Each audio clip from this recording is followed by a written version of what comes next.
donc la saison de l'hiver. On va travailler un petit peu l'ancrage et les appuis. Et je réponds à Benoît. Il n'y a pas de mot de passe normalement. Clique sur le lien. Oui, pardon, les ancrages et les appuis, donc pratique de l'hiver, où on va vraiment rentrer dans le yin, donc n'hésitez pas à prendre une couverture ou quelque chose à proximité, puisque la première partie de la séance va se retrouver vraiment dans la profondeur, on va revenir respirer en profondeur, et vous risquez donc de vous refroidir, voilà. Quoi qu'il en soit, vous pouvez commencer en vous allongeant, on démarre un peu comme d'habitude avec le Shavasana, la position donc allongée sur le dos.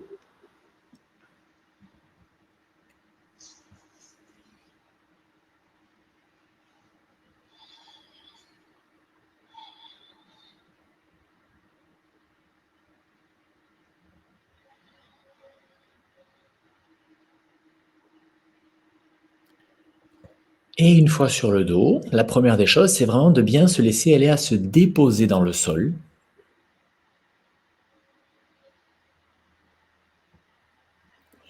Et revenir au contact de la respiration.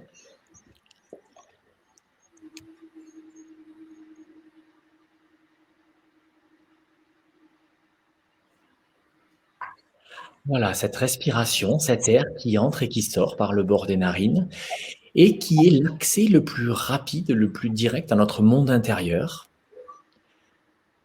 Et je te propose, un petit peu comme d'habitude, quand on commence une séance, de couper avec tout ce qui s'est passé avant dans ta journée, avec tout ce qui se passera après dans ta journée, de manière à te rendre pleinement disponible physiquement, mais aussi mentalement pour cette séance. C'est le petit rituel de début de séance. Là, et grâce au souffle, on arrive justement à accéder très rapidement donc, au monde intérieur. Voilà, et puis, une fois qu'on a fait ce petit geste, eh bien, tu te laisses aller à redécouvrir la manière dont ton corps s'est déposé sur le sol, donc en Shavasana, sur le dos, bien confortable. Les jambes écartées, les bras un peu écartés du corps aussi. Et aujourd'hui, pour rentrer dans cette pratique hivernale, on va s'intéresser à la manière dont le corps est en contact avec le sol. Donc en Shavasana, soit les jambes tendues, soit si tes lombaires ne tolèrent pas d'avoir les jambes tendues, tu peux replier les genoux. Et tu viens observer la zone de contact entre tes pieds et le sol. La manière dont ton corps est en contact avec le sol, soit les pieds à plat si tes genoux sont pliés, soit par les talons, si tu as les jambes allongées. Et cherche à identifier vraiment toute cette zone de contact entre ton corps et le sol au niveau des pieds. Et puis tu remontes tranquillement. Tu as identifié la zone de contact entre la jambe et le sol, si tu as les jambes allongées. La jambe, donc, c'est le segment qui est compris entre la cheville et le genou. Voilà, si tes jambes sont allongées, eh bien, tu peux venir ressentir la forme de tes mollets qui pèsent dans le sol et le contour de cette silhouette dessinée par tes mollets en contact avec le sol, de manière à bien sentir le sol sous ta jambe, sous tes pieds. Et tu continues de remonter, venir identifier le petit creux qui est sous le genou, la zone où ça ne touche plus, et tu continues de remonter pour venir vivre la sensation donc de l'arrière de la cuisse. Toujours pareil, la zone de contact entre ton corps et le sol.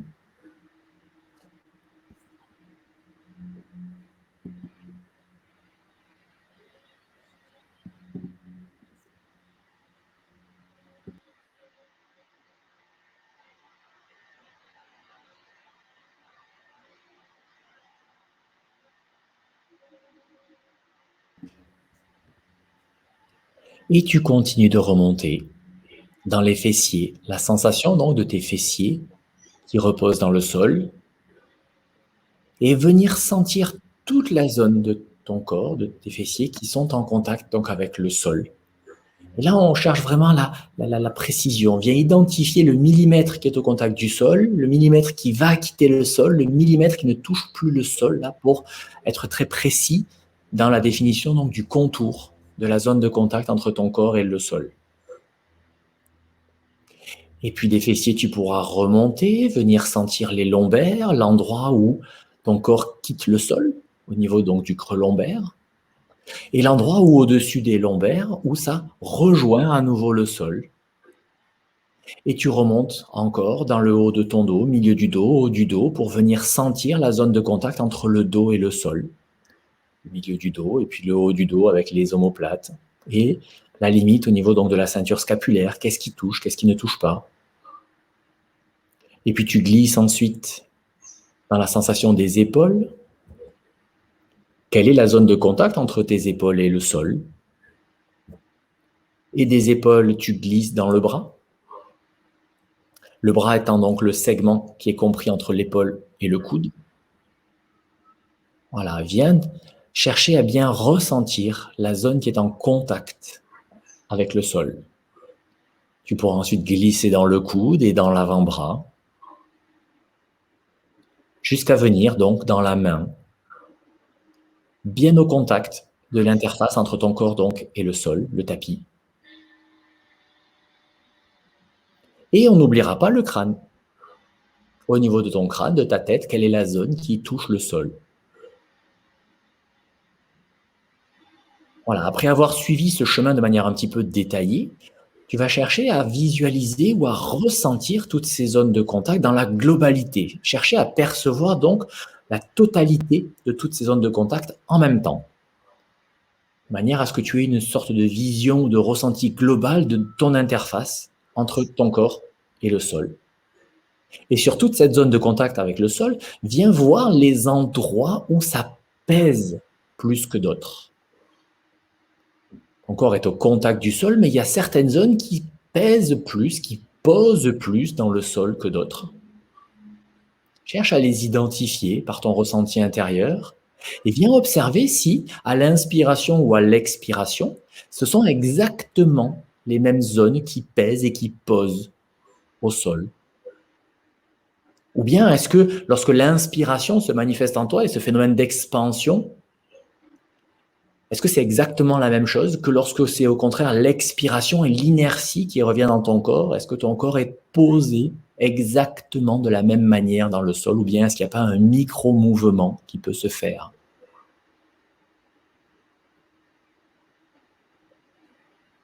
Voilà, on commence déjà à prendre ce contact avec la terre, la manière dont le corps s'appuie à la terre.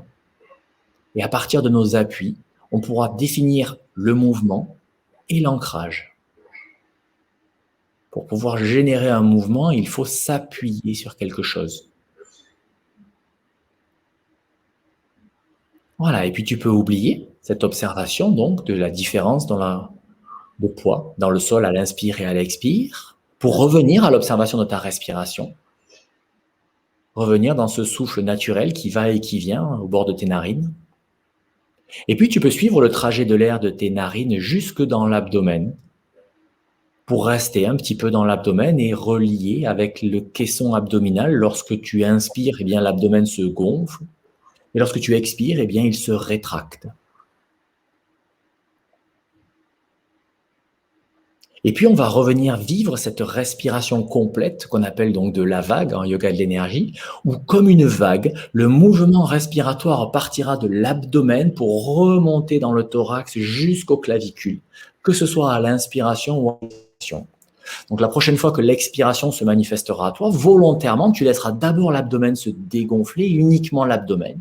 Et quand l'abdomen est bien vide, eh bien tu laisses la cage thoracique se dégonfler, toujours sur la même expiration, comme un mouvement là, qui remonte jusqu'aux clavicules. Petit temps de pause, poumon vide, le temps de ramener ta conscience dans l'abdomen, tu relâches les muscles abdominaux et tu accueilles l'inspiration d'abord dans l'abdomen.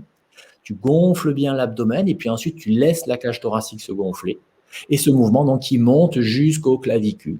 Petit temps de pause, poumon plein. Tu ramènes ta conscience à l'abdomen et à nouveau, c'est l'abdomen qui se vide en premier. Et ainsi de suite. Normalement, ça devrait aller plus vite pour toi de le faire que pour moi de le dire. Mais voilà, comme une vague qui part de l'abdomen, qui embarque, qui englobe tout l'abdomen d'abord avant d'accepter que ce soit la cage thoracique qui se mette en mouvement. Et dans un mouvement de bas vers le haut, donc jusqu'en haut de la cage thoracique, jusqu'aux clavicules. Petit temps de pause, poumon plein ou poumon vide. avant que la vague reparte depuis l'abdomen jusqu'au sommet de la cage thoracique à la ceinture scapulaire. Et progressivement, tu cherches à amplifier ce mouvement respiratoire volontairement. C'est un exercice conscient. Il y a une action volontaire des muscles. À la fois à l'expiration, tu cherches à ce que tes expirations soient les plus longues possibles. Et à la fois aussi à l'inspiration. Tu cherches vraiment à amplifier ce mouvement d'expansion de l'abdomen, de la cage thoracique, de manière à assouplir, amplifier ce mouvement respiratoire.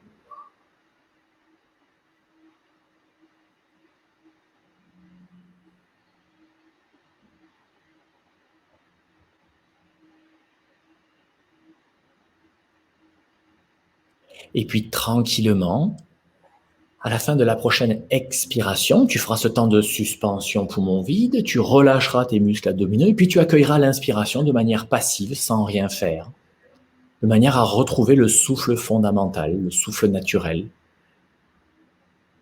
ce souffle qui va et qui vient sans que tu n'aies rien à faire.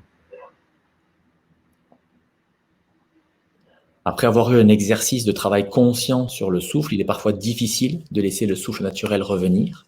Donc je t'invite à revenir au bord de tes narines et juste à observer l'air qui entre et l'air qui sort,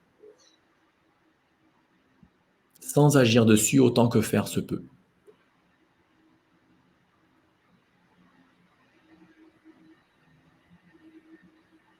Et tout en restant bien relié donc à cette respiration naturelle, l'air qui entre et qui sort au bord de tes narines, tu ramènes une partie de ton attention dans ton bras gauche, qui est posé au sol pour l'instant, et qu'on va mettre en mouvement. C'est juste l'avant-bras qui va bouger, donc le coude va se plier.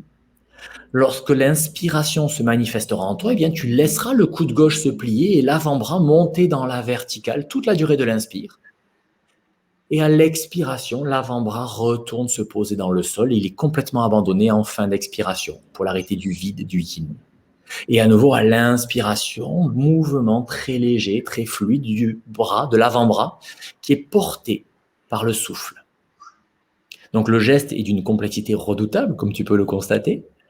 Tu as tout de suite compris ce qu'il fallait faire. Le véritable travail réside à chercher à rester le plus authentique et le plus sincère possible avec ton souffle. Le geste doit se poser sur le souffle, vraiment. Imagine que chaque fois que l'air entre, ton avant-bras est comme un ballon qui se retrouve gonflé par l'air et donc ça monte tout seul. C'est pas toi qui lèves le bras. C'est pas toi qui lèves ton avant-bras, c'est l'avant-bras qui est levé par l'air qui entre en toi.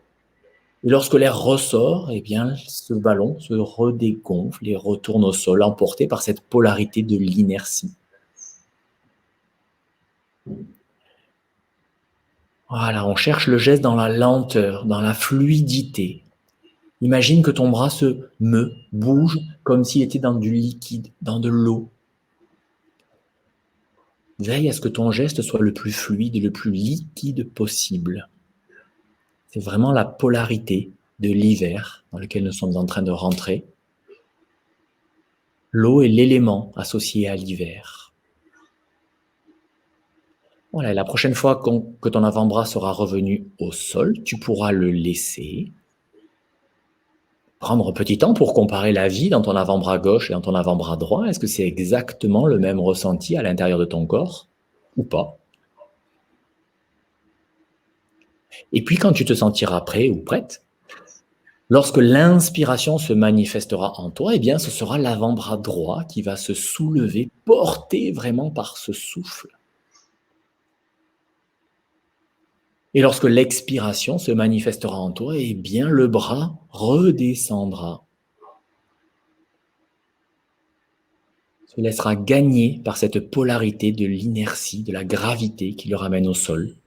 Une fois encore, la véritable travail réside à rester le plus sincère, le plus authentique possible entre ton geste et ton souffle. Cherche à ce que vraiment le geste soit posé sur le souffle. Il n'y a presque pas d'effort volontaire. En recherchant donc cette ambiance intérieure d'un geste fluide, liquide.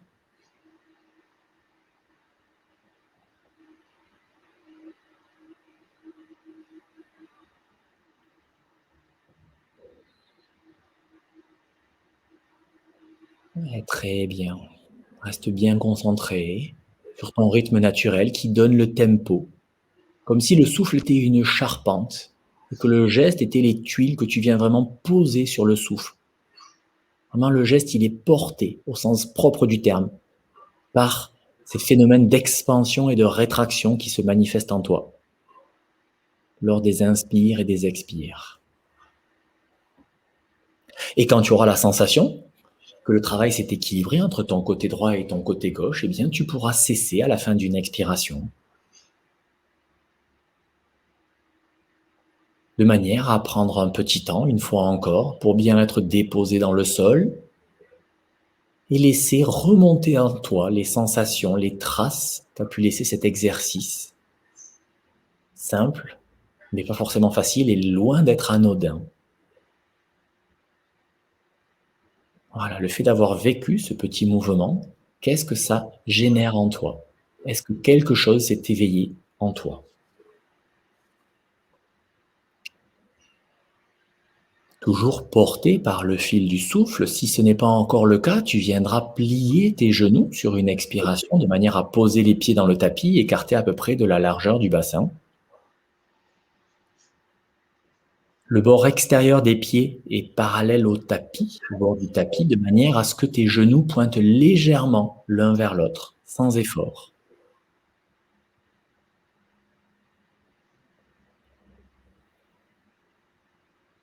Et toujours porté par le fil du souffle, tu peux amener ta conscience dans ton bassin, dans la profondeur du bassin, et plus particulièrement au niveau du sacrum.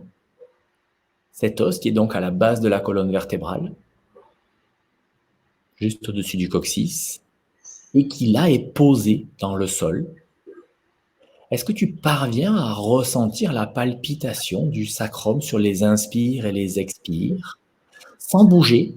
Le phénomène de l'inspiration vient amener une légère antéversion, en fait une très légère cambrure, et ton sacrum pointe un petit peu vers le sol, par le côté du coccyx. Et lorsque tu expires, au contraire, ça met une très légère rétroversion. Et c'est comme si les lombaires revenaient tout doucement vers le sol. Voilà. À chaque fois qu'on inspire ou qu'on expire, on a ce mouvement intérieur, cette palpitation du sacrum qui se fait spontanément. Si tu parviens à la ressentir, c'est très bien. Et si tu ne parviens pas à la ressentir, c'est très bien aussi. Ne pas sentir, c'est déjà sentir quelque chose. Et progressivement, ça viendra. Mais quoi qu'il en soit, amène ta conscience dans cette zone-là et visualise, perçois ce mouvement de palpitation du sacrum. À l'inspire, à l'expire. Et puis ce mouvement, tu vas le laisser s'amplifier un petit peu. À l'inspire, il va y avoir une très légère antéversion du bassin. Tu vas très légèrement cambrer le dos.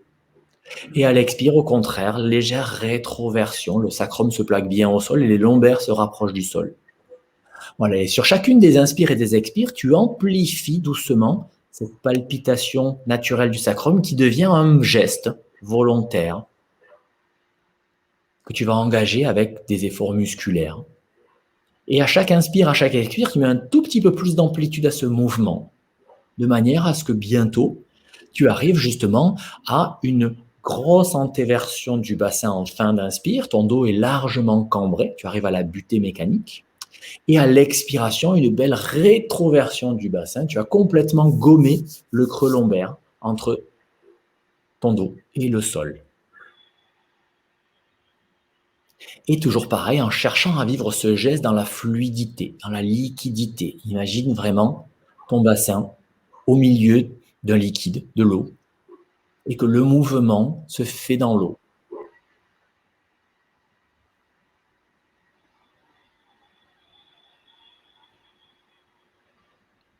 Et pour celles et ceux qui ont des sensibilités déjà suffisamment avancées ou aguerries pour ça, en plus de ce mouvement donc vécu sur le fil du souffle, eh bien tu peux mobiliser une partie de ta conscience pour voir sur quoi est-ce que ton corps s'appuie pour générer le mouvement. Lorsque tu vas dans l'antéversion, lorsque tu vas dans la rétroversion, ce mouvement-là, où est-ce qu'il est initialisé? Est-ce que ça appuie un peu sur les pieds? Est-ce que ça appuie un peu au niveau des épaules, au niveau des bras, à l'intérieur de ton corps? Ou est-ce que le mouvement démarre? Sur quoi est-ce que ça s'appuie pour que le geste puisse se faire? Et si c'est un peu complexe ce que je te propose, eh bien tu restes donc dans cette conscience du mouvement vécu dans la fluidité, dans la liquidité.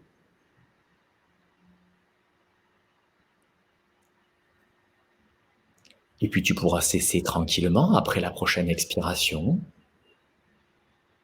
revenir dans la sensation dont ton corps est posé dans le tapis, revenir dans la sensation de ton souffle naturel. Et la prochaine fois qu'une inspiration se manifestera en toi, eh bien, tu laisseras ton bassin s'élever en direction du demi-pont. Tu n'iras pas forcément dans l'amplitude maximale à la première inspiration. Tu vois comment ça se comporte. À l'expiration, ton corps retourne au sol. À l'inspiration suivante, peut-être que ça montera un petit peu plus. Tu y vas ainsi de suite de manière progressive jusqu'à arriver au bout de quelques cycles respiratoires, oui, dans l'amplitude maximale de ce demi-pont. Mais en tout cas, on n'y va pas tout de suite, on y va progressivement. Les premiers mouvements servent à observer la manière dont le corps se comporte dans cette proposition que tu lui fais. Et on va progressivement chercher la limite avec toute la bienveillance dont tu peux être capable vis-à-vis de toi-même. Et toujours dans cette reliance à l'énergie d'hiver, en cherchant le geste le plus fluide possible et le plus synchrone possible avec ta respiration. Une fois encore, lorsque l'air entre en toi, le bassin est élevé. C'est pas j'inspire et je lève le bassin. Cherche vraiment à te mettre au passif. Cherche à ce que le geste se révèle en toi, porté vraiment par l'air qui entre et l'air qui sort. Et tout en continuant ce geste donc en dynamique, montée à l'inspire, descente à l'expire, viens observer la manière dont ton corps s'appuie sur le sol pour pouvoir générer ce mouvement d'élévation de ton bassin et de ton dos en direction du ciel. Sur quoi est-ce que ce geste s'appuie pour pouvoir être réalisé? Les appuis sont nos fondations. La construction du mouvement se fait par l'appui.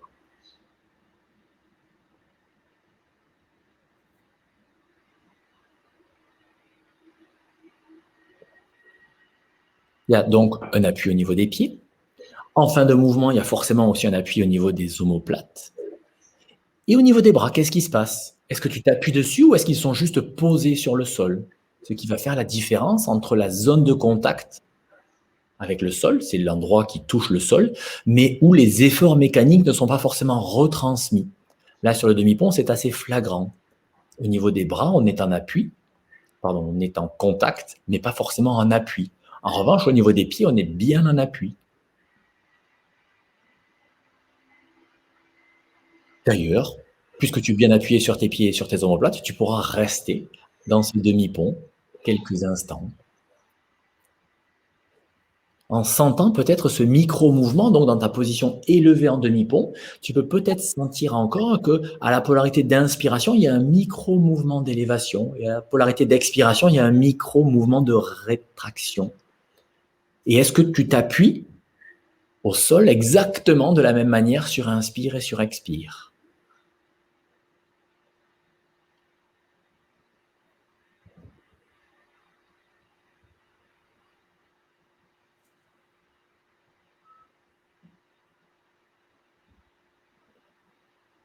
Voilà, et tu restes le temps qui est juste pour toi dans cette position, en considérant qu'il faudra la déconstruire et non pas t'enfuir ou t'effondrer.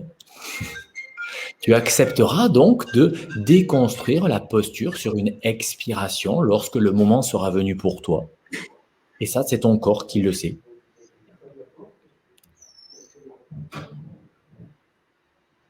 Et lorsque tu seras revenu au sol, tu pourras choisir la posture d'intégration des sensations qui te fait envie, que ton corps réclame là maintenant. Ça peut être les genoux pliés, ça peut être en shavasana, les genoux allongés, ça peut être les genoux revenus à la poitrine, ça peut être en position fétale sur le côté, peu importe. Celle qui te va bien, celle que ton corps te réclame.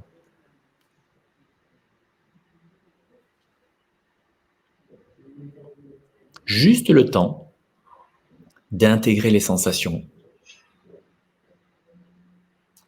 de revenir à ton souffle naturel. Et ensuite, tu pourras prendre le chemin que tu veux, qui t'ira bien, pour venir t'installer dans la position de la feuille pliée, Balasana, la posture de l'enfant. Tu es donc sur tes genoux. Le front est en direction du sol. S'il est posé au sol, c'est bien. S'il n'est pas posé au sol, prends un coussin ou une brique ou quelque chose de manière à ce que tu puisses vraiment poser la tête. Et les bras vont être plutôt de part et d'autre des jambes, en direction donc des pieds, de manière à ce que la ceinture scapulaire soit bien relâchée, soit bien déposée.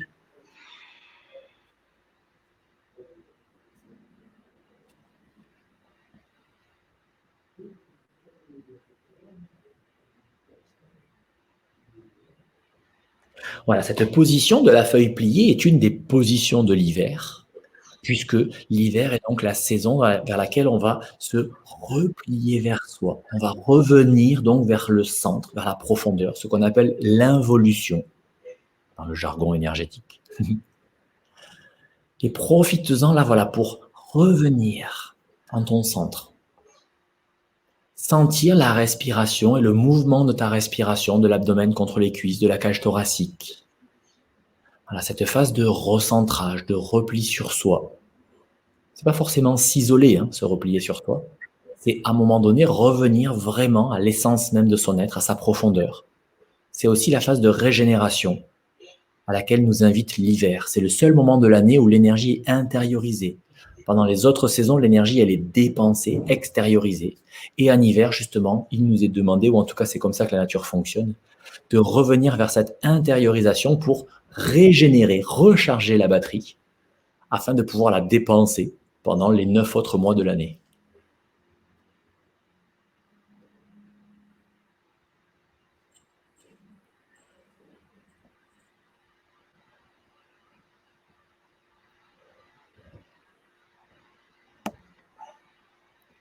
Voilà, et puis après avoir pris ce petit temps de recentrage, de retour vers la profondeur, de respiration pour toi, tu vas pouvoir poser les mains de part et d'autre de tes genoux,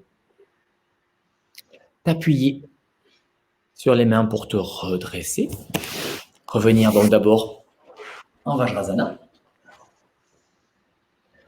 De Vajrasana, donc prendre un petit temps pour renouer avec la verticalité au niveau du tronc. Ça fait un petit moment que tu es allongé, donc c'est l'occasion de revenir dans la verticalité. De refaire une respiration complète dans la verticalité, en allant donc depuis la feuille pliée à l'expiration. Tu expires, tu ramènes, tu te replies, tu te replies, tu te replies, tu te replies. Te voilà en feuille pliée, c'est la fin d'expire. Et à l'inspiration, tu te redresses, tu laisses les mains partir derrière toi pour venir en appui, en ouverture de la face avant, le regard vers le plafond, pour bien relier à la phase donc d'inspiration, à la phase de yang.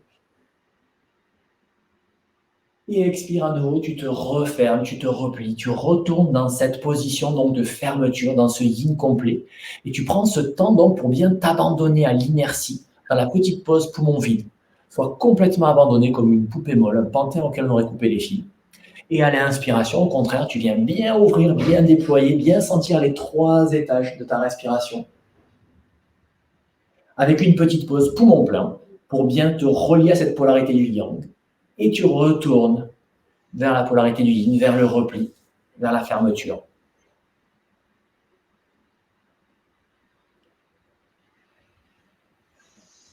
Et la prochaine fois que tu reviendras de ta pause poumon plein, tu reviendras juste en Vajrasana pour retrouver la verticalité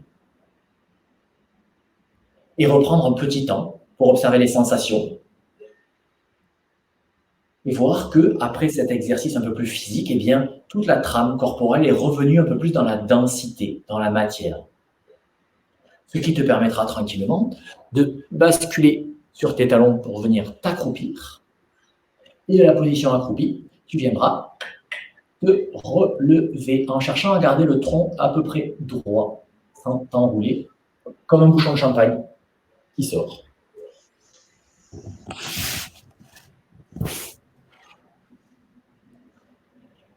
Voilà, et te voilà donc dans la position debout. De cette position, ne cherche rien, ne cherche pas à aménager la manière dont tes pieds sont posés, ne cherche à rien aménager, juste prends un temps en fermant les yeux pour observer la manière dont ton schéma corporel est organisé, la manière dont tu as renoué avec cette position d'équilibre, l'équilibre debout. Est-ce que le poids du corps est plutôt sur le pied gauche, plutôt sur le pied droit? Est-ce qu'il est plutôt devant, plutôt derrière? Tu commences juste par faire un état des lieux de la manière dont ton schéma corporel, dont l'intelligence biologique organise la vie en toi. Et la station debout, qui est caractéristique à la fois de l'être humain, et c'est aussi l'attitude spécifique de la saison hivernale. Voilà, une fois que tu as pris ce temps d'observation, à ce moment-là, tu peux rouvrir les yeux, regarder tes pieds de manière à les aligner parallèles entre eux par les bords extérieurs, donc peut-être il faut sortir un peu les talons. Et les pieds sont écartés de la largeur du bassin, dans le prolongement des hanches. Voilà. Déjà, observe ce que ça change en toi, si ça change quelque chose.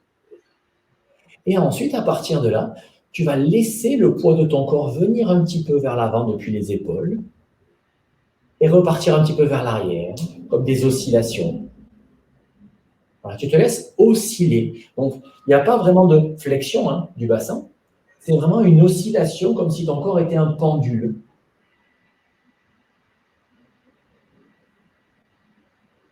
Voilà.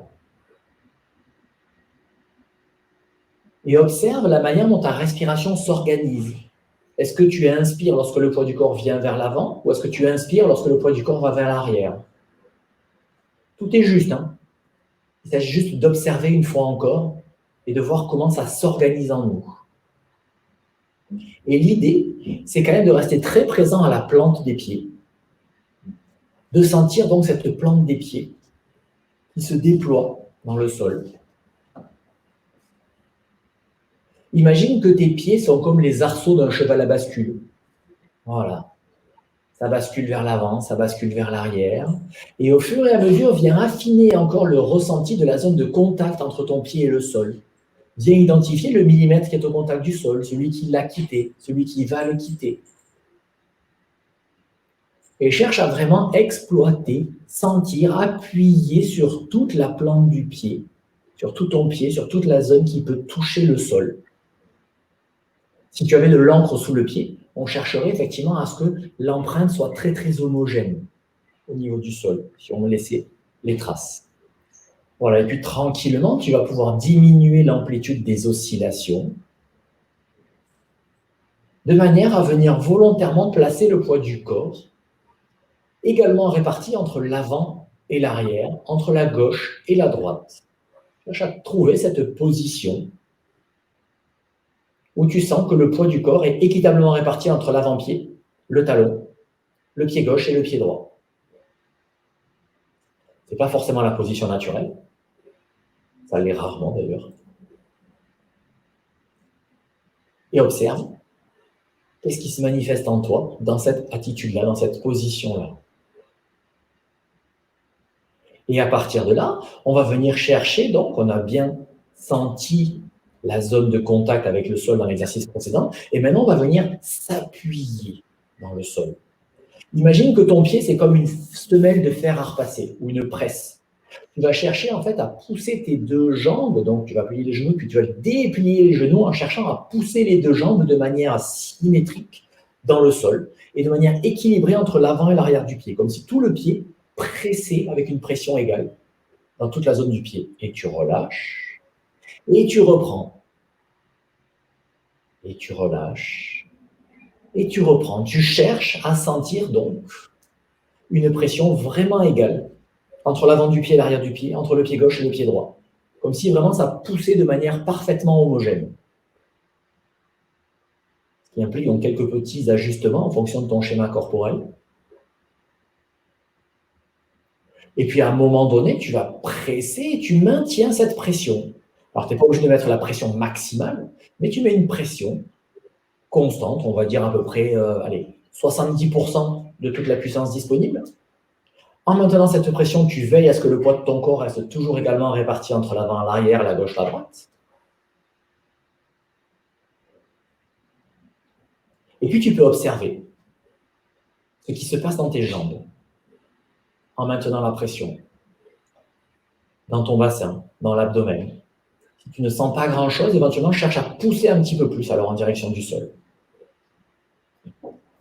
Cette pression, donc, au niveau des appuis, va nous amener l'ancrage. Parce que lorsqu'on exerce un effort dans le sol, s'il y a équilibre, le sol exerce un effort opposé et égal.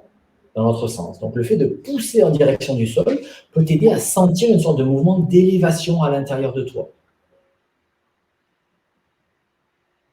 Ça te donne la fermeté, la stabilité. Et lorsque tu sens que ce mouvement d'élévation est arrivé jusqu'à ta poitrine, jusqu'à ta ceinture scapulaire, eh bien, tu vas aussi avoir un mouvement avec les épaules et les bras que tu vas volontairement tirer vers le bas. Voilà, comme si tu avais 2 packs d'eau très lourds au niveau des bras qui te tirent les bras vers le sol. Donc, une fois encore, en tant qu'être humain vivant, on est incarné, on appartient à la Terre, mais il est de notre nature de chercher à nous ériger en direction du ciel.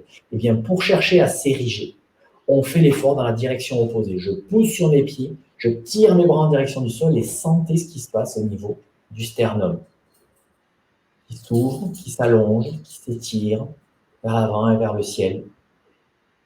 Et voilà dans cette attitude donc qu'on appelle samastiti, l'attitude debout, très tonique. On constate que même en restant immobile, on peut être très tonique et très ancré à la terre, très stable, très solide. Ça peut être une position, une attitude contemplative, voire méditative. Voilà, et puis tu pourras relâcher les efforts progressivement en commençant par les épaules.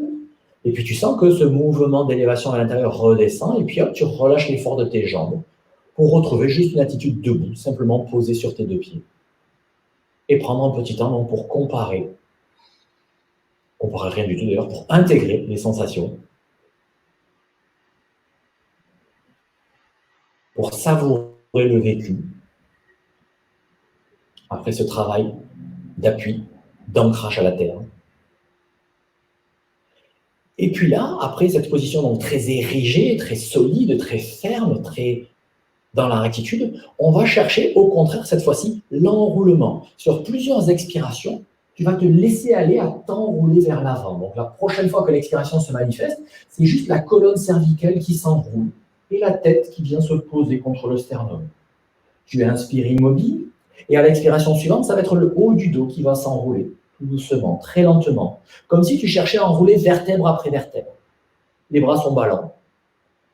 Quand tu arrives en bout d'expiration, tu cesses le mouvement, tu inspires immobile et à l'expiration suivante, tu te laisses enrouler encore un petit peu. Cherche vraiment à enrouler vertèbre après vertèbre. Et tu continues comme ça, à descendre, descendre, descendre. Les jambes restent tendues, les genoux restent bien pliés. Pour une fois que tu as le droit de ne pas te tenir droit, profites-en.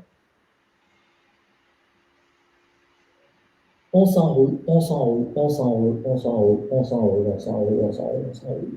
Jusqu'au moment où tu seras donc dans cette attitude de la poupée molle, les jambes tendues, les bras ballants en direction du sol ou posés au sol, en fonction de ta souplesse de la chaîne postérieure. La nuque est bien lâchée, les épaules sont bien relâchées.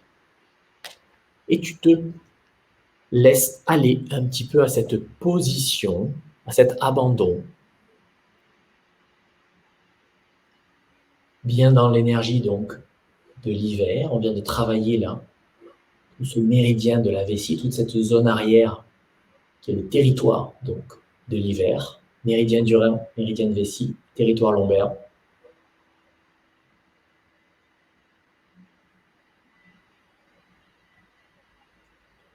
Et puis, pour chercher à soulager encore un peu plus et à stimuler encore un peu plus tout ce terrain-là, en restant dans cette position-là, en gardant la jambe bien tendue, tu vas décoller le talon gauche. Donc le bassin va se décaler un petit peu vers le ciel. Et puis tu décolles le talon droit. Et ainsi de suite. Comme si tu marches pas. Comme si tu marchais sur place, tu montes sur l'avant du pied. Et tu peux venir observer ce qui se joue quand tu fais ça au niveau du bras opposé.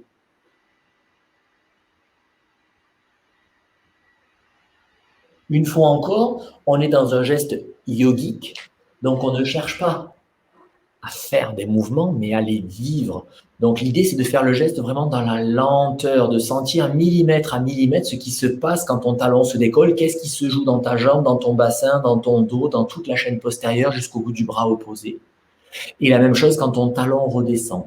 Donc plus ton geste sera lent, fluide, plus tu pourras gagner en précision de ressenti intérieur.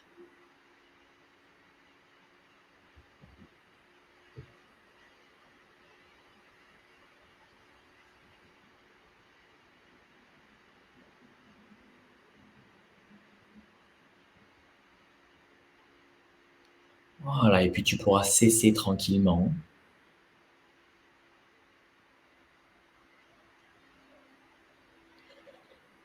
Et pour quitter la posture, eh bien, tu viendras plier les genoux, tu viendras t'accroupir,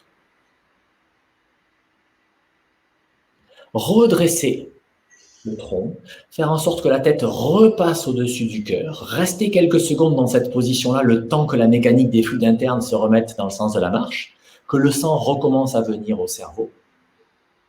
Et à partir de là, tu pourras revenir te relever une fois encore depuis cette position accroupie, hop, en gardant le tronc droit.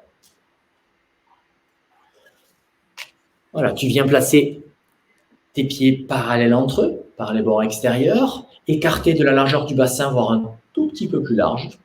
Et on va venir travailler un des mouvements, donc de la série des mouvements préliminaires du yoga de l'énergie, qui pour moi en tout cas prend une connotation très très hivernale. C'est vraiment un geste que je fais faire beaucoup pendant la séance d'hiver, parce qu'on vient justement travailler ce territoire dos, territoire lombaire, méridienne vessie, chaîne postérieure, et qu'on a bien cette connexion aux deux polarités, le plein, le vide. C'est le premier mouvement préliminaire.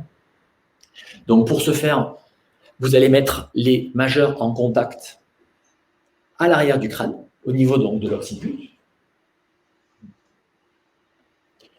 Et les majeurs étant en contact, donc à l'inspiration, tu ouvres, tu inspires. Petit temps de pause pour mon plein, tu vas décaler ton bassin vers la droite. Tu tournes les épaules légèrement vers la gauche, très légèrement. Et à l'expiration, tu t'enroules un petit peu en descendant vers le côté gauche. Et à l'inspiration, tu remontes par le côté gauche. Temps de pause pour mon plein, les épaules reviennent de face. Le bassin se décale de l'autre côté, à gauche. Les épaules tournent un peu vers la droite, toujours sur le temps de pause pour mon plein. Et à l'expire, je m'enroule un petit peu sur le côté droit. Temps de pause, poumon vide. Inspire, je remonte par le côté droit. Temps de pause, poumon plein, je ramène les épaules de face, je ramène le bassin, je décale le bassin à droite, je décale les épaules à gauche. Et expire, je repars. Forcément, au début, c'est un petit peu long, le temps de le dire. Inspire, je remonte. Temps de pause, poumon plein, tac, je prends la position de l'autre côté. Donc, le bassin se décale à gauche, les épaules tournent un peu à droite. Et expire, je me laisse descendre. Et fin d'expire, j'abandonne, comme la poupée molle tout à l'heure. Et inspire, je remonte par le même côté. Temps de pause, poumon plein, tac, tac, tac. Je change de position, les épaules à gauche, le bassin à droite, et je redescends par le côté gauche. Temps de pause, poumon vide, je suis complètement abandonné. Inspire, je remonte par le même côté. Et pour celles et ceux qui connaissent déjà ce geste et pour qui il n'y a pas l'apprentissage donc du geste physique à faire, je vous invite à rajouter le rythme respiratoire 3-2-5-2. Donc 3 temps d'inspiration, 2 temps de pause poumon plein, 5 temps d'expiration, 2 temps de pause poumon vide. Avec vraiment, dans les temps de pause poumon plein et poumon vide, cette conscience très aiguë, très fine, je dirais, de la polarité. Lorsque je suis dans le temps vide, je suis complètement abandonné à la polarité de l'inertie. Et lorsque je suis dans le temps de pause poumon plein, je suis bien ouvert, bien expansé.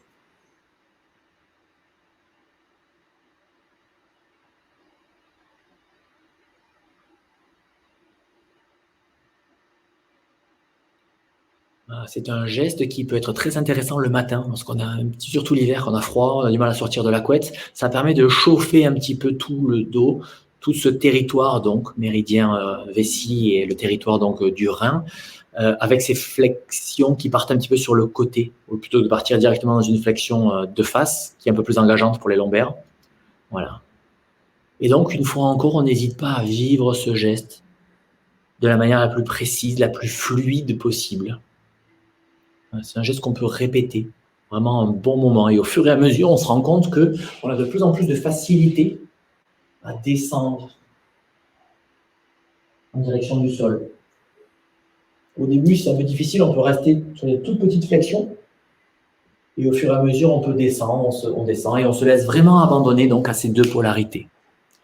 Voilà, et la prochaine fois que tu seras descendu par le côté gauche, eh bien, tu pourras rester en bas, être complètement abandonné. Donc, prends le temps de faire tout un cycle si tu viens de démarrer juste le côté droit, mais on redescend par le côté gauche, et tu pourras rester en bas, les bras ballants, les bras abandonnés, une fois encore dans cette position comme tout à l'heure de la poupée molle.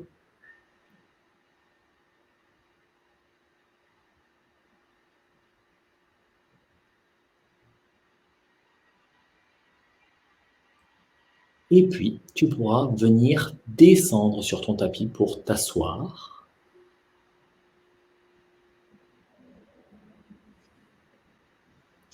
Trouver une position assise, confortable.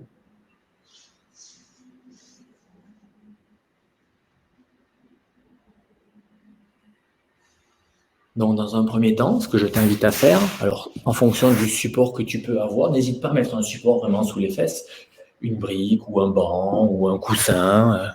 Voilà. Soit tu es accroupi, enfin assis en tailleur, soit tu peux être effectivement en Vajrasana avec un banc. Mais dans un premier temps, je te propose, une fois encore, de bien te laisser t'affaler. Voilà, laisse-toi bien enrouler, laisse-toi bien déposer vers l'avant, laisse-toi tomber. Et à partir de là, comme tout à l'heure, tu remets en place ce petit mouvement du bassin d'antéversion et de rétroversion, et tu observes ce mouvement-là, d'antéversion et de rétroversion, dans tout ton corps. Lorsque tu vas vers l'antéversion, ça redresse vraiment le dos. Et lorsque tu vas vers la rétroversion, eh bien le dos s'arrondit. Donc sentir une fois encore ce mouvement-là, comme cette vague qui ondule, initialiser donc ce mouvement dans le bassin, les anté et les rétroversions, et qui vient se répartir, se propager dans la totalité de ton tronc jusqu'au sommet du crâne. Et puis à un moment donné, tu resteras dans cette position d'antéversion du bassin, de manière à ce que tes ischions soient au contact de ton support, que ce soit le sol, la brique, le coussin, le banc de méditation, peu importe. Et viens ressentir une fois encore la manière dont ton corps est posé au sol, quelles sont les zones qui sont en contact avec le sol, et puis quelle est la zone qui s'appuie vraiment dans le sol. Avec ce phénomène donc de l'antéversion, je t'invite en plus à pousser un petit peu donc les ischions dans le sol, de manière comme tout à l'heure quand on était debout, lorsque je pousse dans le sol, eh bien je sens que j'ai ce mouvement d'élévation en moi qui se met en place. Donc tu ne mets pas toute la puissance maximale à ta poussée, tu mets une poussée que tu vas pouvoir maintenir de manière constante pendant toute la durée de l'assise. Et ce mouvement-là vient donc placer le bassin et tout le bas du dos. Et pour venir placer le haut du dos, tu vas pouvoir mettre les mains sur les genoux ou sur tes cuisses. Et puis chercher à mettre en place un petit mouvement des épaules comme si tu voulais rapprocher les omoplates l'une de l'autre. De profil, voilà. J'ai mon mouvement et je cherche à rapprocher un peu les omoplates l'une de l'autre, ce qui va me permettre d'ouvrir et élever mon sternum et redresser en définitive tout le haut du dos. Et une fois encore, on cherche à faire le moins d'efforts possible dans cette gestuelle. C'est un petit mouvement au niveau de tes épaules qui permet de venir t'installer. Te voilà donc en rectitude au niveau de ton dos. Bien ancré à la terre par ton placement des ischions, et bien érigé avec ce mouvement des épaules. À partir de là, tu peux remettre la tête à l'horizontale, étirer légèrement la nuque en ramenant un peu le menton vers la poitrine. Et revenir dans cette sensation de la respiration qui va et qui vient au bord de tes narines.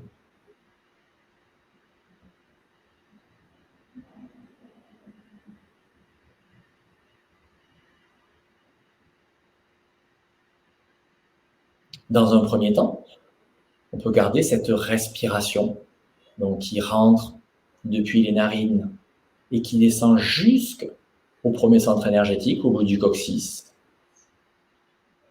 et qui remonte jusqu'aux narines.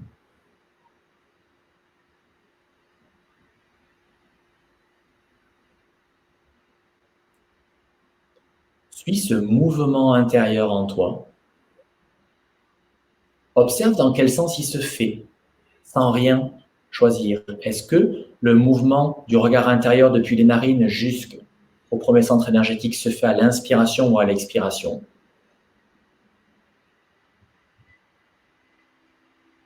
Ou est-ce que c'est plus facile dans l'autre sens? Donc, dans un premier temps, c'est juste observer ce que spontanément ton corps fait. Et ensuite, moi, je te demande donc de mettre en place ce mouvement de ton regard intérieur. Le mouvement descendant se fait à l'expiration et le mouvement ascendant va se faire à l'inspiration. Donc, lorsque tu expires, tu imagines, voilà, que tu suis depuis ton regard intérieur, depuis les narines jusqu'à Muladhara, c'est le premier centre énergétique. Et lorsque tu inspires, ça remonte jusqu'à tes narines. Et pour celles et ceux qui sont familiers avec ce genre de mouvement et avec ces attitudes donc de rotation de la conscience, je t'invite en plus à rajouter un mouvement des yeux derrière les paupières. Donc, lorsque tu expires, les yeux descendent derrière les paupières closes, comme si tu voulais chercher à regarder le sol. Et lorsque tu inspires, tu as ce mouvement de remontée de ta conscience. Et derrière tes paupières closes, les yeux remontent aussi, comme si tu cherchais à regarder au ciel sans bouger la tête. C'est vraiment un mouvement des yeux.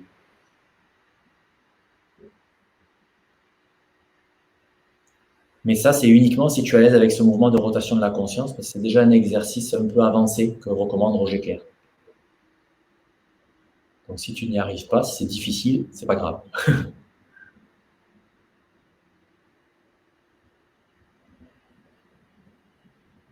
Voilà, et puis tu pourras cesser rotation de la conscience et mouvement des yeux, juste pour venir observer les ressentis intérieurs, ta respiration en profondeur.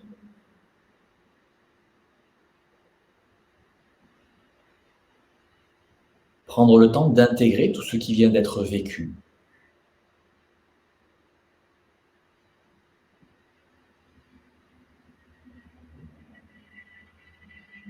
Faire un état des lieux de ce que tu es physiquement, quelles sont les informations que ton corps et ta structure te renvoient, mais aussi au niveau du paysage émotionnel.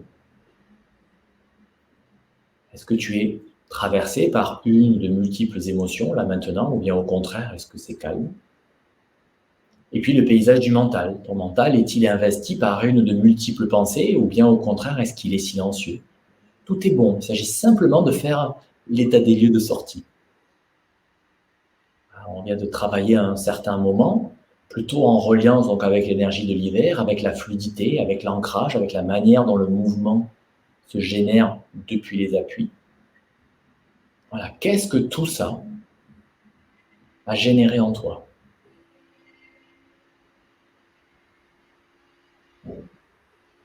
Voilà, et puis tu reviens juste au mouvement respiratoire, et plus spécifiquement au mouvement de ton abdomen.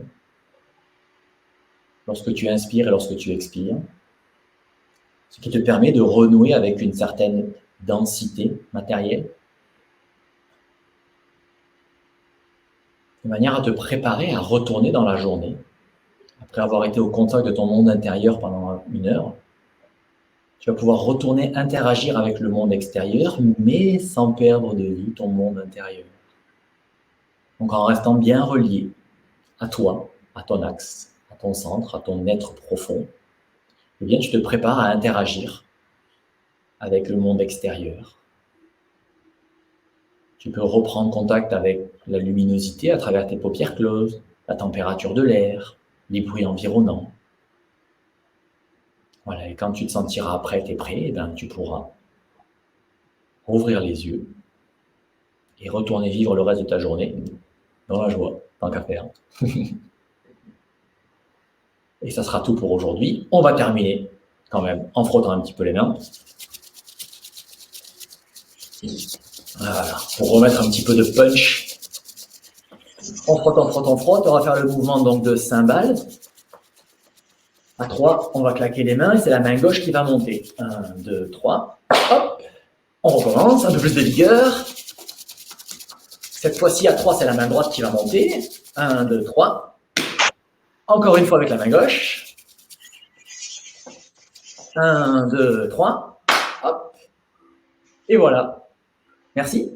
À toi d'avoir joué avec moi encore aujourd'hui. Prochaine session dans 2 semaines. Et je vous tiendrai au courant d'ici là. Voilà, bonne journée.